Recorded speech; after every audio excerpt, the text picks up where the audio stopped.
Tough to lose. Tough to lose in overtime. Tough to lose a close one.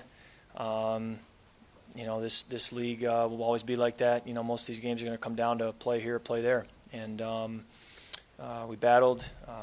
Did some positive things, but there will be plenty to go back and improve upon. And so that's what this week will all be about. But can answer any questions you have. What was it, Kirk, just to get the rhythm when the offense was routinely moving back because of penalties and facing first and long, second and 15 and whatnot? Yeah, it just as you play a little different game, your call sheet, what you're pulling from is a lot different when you're looking at long yardage situations on first and second down than when you're ahead of the chain. So that was certainly an aspect into some of the struggles we had. Why is it so tough to establish play action under those circumstances when it becomes like a first and 15 versus 20? Just two deep zones. Those play actions are designed. When people want to stop the run. Second and 20, they're going to let you run. So the two deep zones make it tough.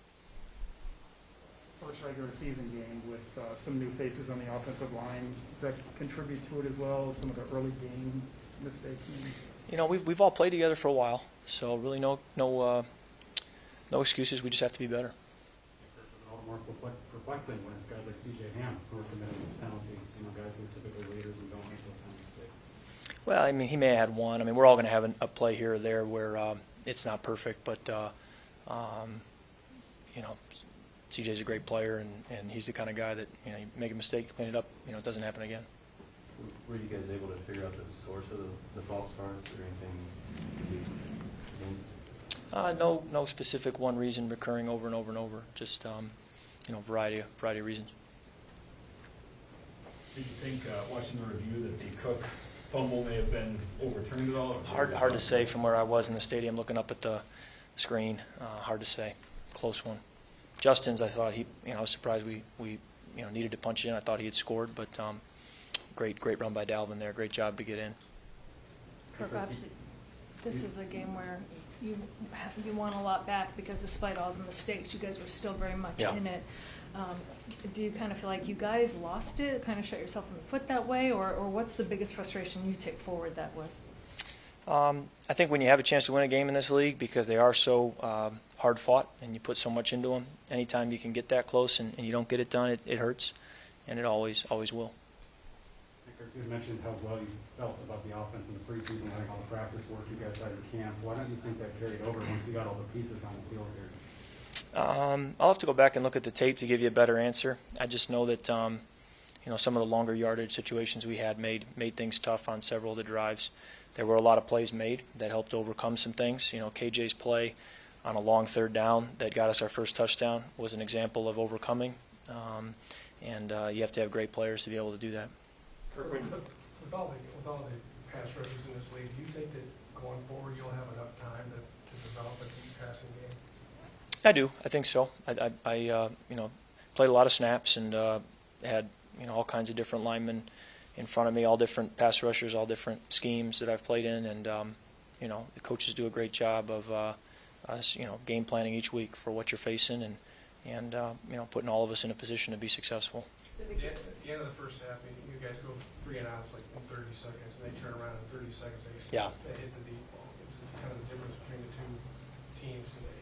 How big a blow was that? Yeah, it was 2 minute, and not only do you want to get points, but you want to certainly run enough clocks that they can't get the ball back and do what they did. So that was one of the points where we can and will and need to be better. Does it give you confidence, though, like when you hit that crosser to Jefferson that set up that field goal in regulation, where if you're not establishing or not able to establish a deep passing path, that you can kind of go to the well on that, and that's something maybe you can carry over to next week if the deep passing game isn't there again? Yeah, if there will be opportunities to go down the field. There'll be opportunities to throw intermediate passes. There'll be opportunities to throw it underneath. And we have the guys who can do great things after the catch. We had a 3rd and 8, checked it down to Dalvin. He gets us a first down. So it's really just about going where the defense isn't, and then guys making great plays after the catch, like what KJ did down the sideline early in the game. When you're behind the chains as much as you guys were, what does that do to the number of options you have in terms of play calls just in those second and third and long situations? Teams are going to defend the sticks, so the more space they have to do that, then it kind of frees them up to keep things in front of them, and that'll always be a part of the challenge. Did you have a chance to talk to Dalvin after the game? I know Adam said he hadn't talked to him, but obviously he's somebody who probably has taken that fumble pretty difficult. Oh yeah, football is important to Dalvin, and he did a great job, ran hard for us today, and will all season. I pat him on the back right as we're walking off the field.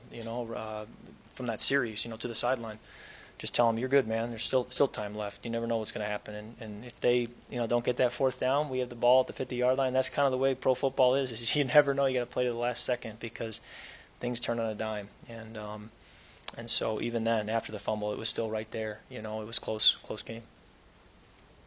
Kirk, you guys coming out of the second half, into the second half, it seemed like there's a determination to get Dalvin, right away, to get back to what you guys do best. Mm-hmm.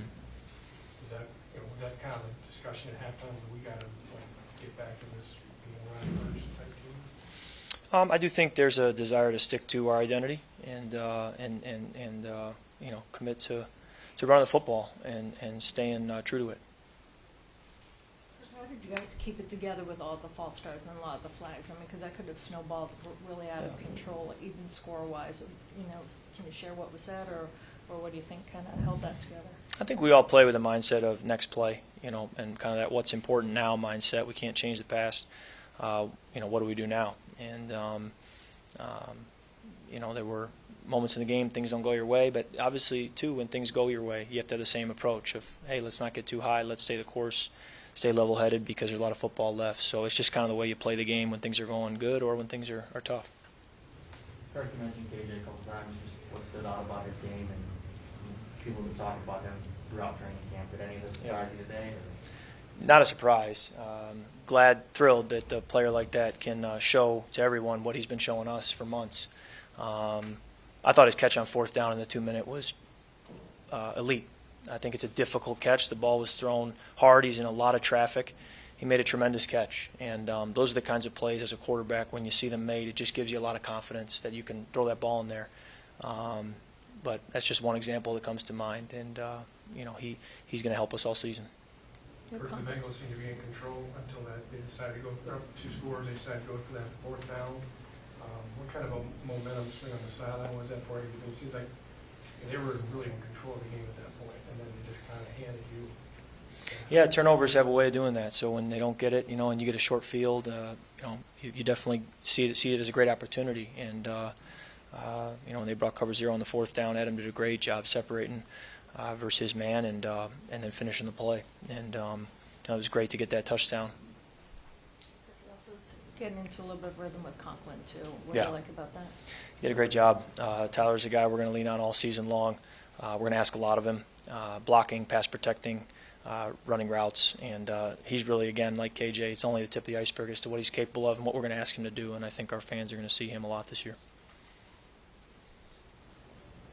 All right, guys, thanks. That's great.